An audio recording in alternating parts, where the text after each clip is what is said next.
షర్మిల చంద్రబాబు గారిని కలిసి ఇన్విటేషన్ ఇచ్చిన తర్వాత మాట్లాడినటువంటి మాటలు.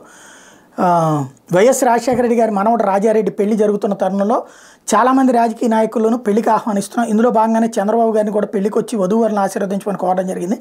చాలాసేపు రాజశేఖర రెడ్డి గురించి, వారి స్నేహం గురించి, వారి రాజకీయ ప్రారంభ దశలో జరిగిన ప్రస్థానం గురించి చంద్రబాబు అన్నీ గుర్తు చేసుకున్నారు, నాకు గుర్తు చేశారు. ఇద్దరం చాలాసేపు మాట్లాడడం చాలా సంతోషం అనిపించింది.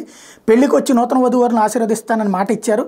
మా మధ్య చర్చలు ఎక్కువగా రాజశేఖర రెడ్డి గురించే ప్రస్తావించారు. ఇద్దరు ప్రయాణం జీపులో కలిసి తిరగడం, పొద్దునుంచి రాత్రి వరకు కలిసి ఉండటం, ఇద్దరు ఢిల్లీకి కలిసి వెళ్ళటం, సీఎం పదవి కోసం ఇద్దరు చేసిన ప్రయత్నాలు ఇలాంటివన్నీ చెప్పుకొచ్చారు.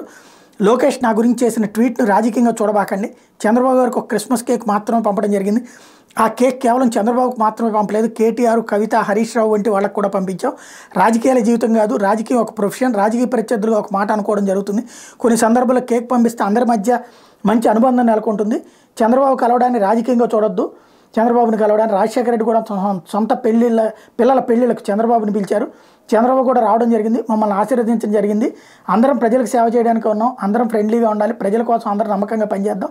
నాకు ఏ పదవి ఇవ్వాలనేది కాంగ్రెస్ పార్టీ నాయకత్వం చూసుకుంటుంది. రాహుల్ ప్రధాని కావాలని రాజశేఖర రెడ్డి ఆకాంక్షించారంటూ చెప్పుకొచ్చారు. అసలు పాయింట్ ఏంటంటే గుర్తుపెట్టుకోవాల్సింది, కేక్ పంపించడంలో ఆవిడ తప్పేం లేదు. ఆవిడ గ్రహించాల్సింది, రాజకీయాన్ని నేర్చుకోవాల్సింది ఏంటంటే, ఇంతకుముందు కూడా పంపించి ఉండొచ్చు, కానీ దాన్ని ట్వీట్ చేసింది, దాంట్లో ఏదో ఉంది అన్నటువంటి ఉద్దేశాన్ని చూపించింది లోకేష్.